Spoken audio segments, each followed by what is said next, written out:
It looks like just the top surface is loose and crunchy.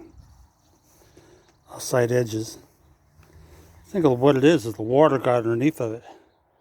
Since we're sitting at an angle down here. Yeah, it looks like water runs downhill. The water got underneath the center of it, didn't have a place to drain off, chipped away. It's just the top layer. The rest of it looks pretty solid. I did the measurements, so yeah, we have more than enough pavers, I believe. We don't have to touch the big stone, build around the plaque, these planters, and so this stuff is easily removable, and we can put them back on again. So measurements are 9 feet by 10 feet, so shouldn't be too bad. Thank you.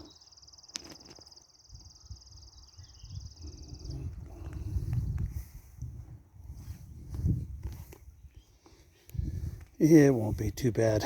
It'll be kind of interesting, but not bad at all.